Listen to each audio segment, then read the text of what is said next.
Dedicated radio talk show host Mark Levin.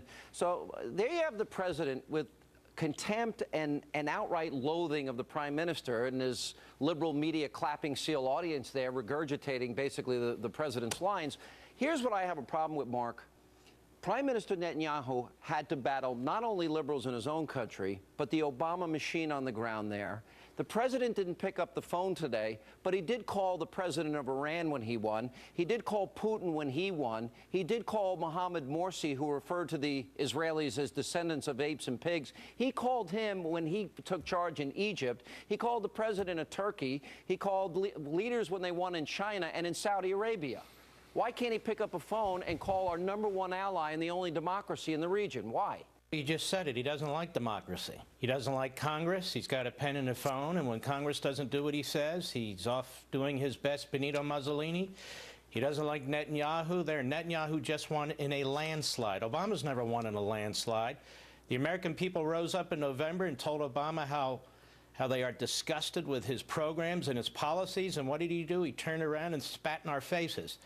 And he does the same in 2010 when they lose the House of Representatives. Obama has more ability to work with dictators and genocidal types than he does with people who are elected democratically. The fact of the matter is, Sean, and I want to say this, and this is important, Eric Holder said that this nation is full of cowards because we won't have a discussion about race.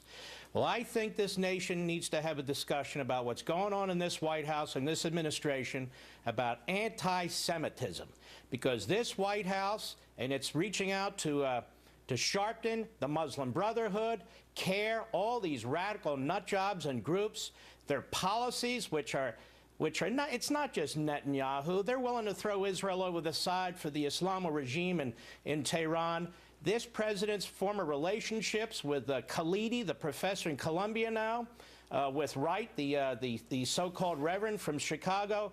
This president has a lot to answer for, and his conduct is contemptible. I don't care how many liberal Democrat donors who are... Hold on now. I don't care how many liberal Democrat donors he has who are Jewish. He can hide behind them all he wants. But Mr. Holder, Mr. Obama, let's have a national discussion about the anti-Semitism that reeks from your administration. You think the president's anti-Semitic, Mark? I personally do. Yes, I do. Has he demonstrated otherwise? Israel is surrounded. Israel was under attack with Hamas. His State Department puts out these preposterous statements about moral relevancy. Israel's taking missiles. This president's holding back ammunition, slow walking it. Does this sound like a guy who has a rational reason for his belief system? I don't think so. That's my personal opinion. I think a lot of this is rooted in this. I think in Netanyahu you have a real leader. I think the president, this is petty. This is, you know, his arrogance on display, his petulance on display. And here you got a guy in Netanyahu that has moral clarity, recognizes the evil in our time and will say it, radical Islamic terrorism. He doesn't retreat, he doesn't cower, he doesn't bend. And in defiance of the president, he told the world about the dangers of this bad agreement. And I think President Obama is small in comparison and probably deep down inside knows it, that he's just outclassed. He is outclassed. This man had 2 years in the Senate. Before that, he had really no experience at anything other than rabble-rousing and sit in the back of the state Senate in Illinois and cavorting with the most radical, people imaginable. The fact of the matter is he resorts to his ideology. He's very thin-skinned, and he's very stubborn. And on top of all the rest of it, I've said before, he's a nihilist and he's a narcissist. This isn't name-calling, this is analysis. Let me ask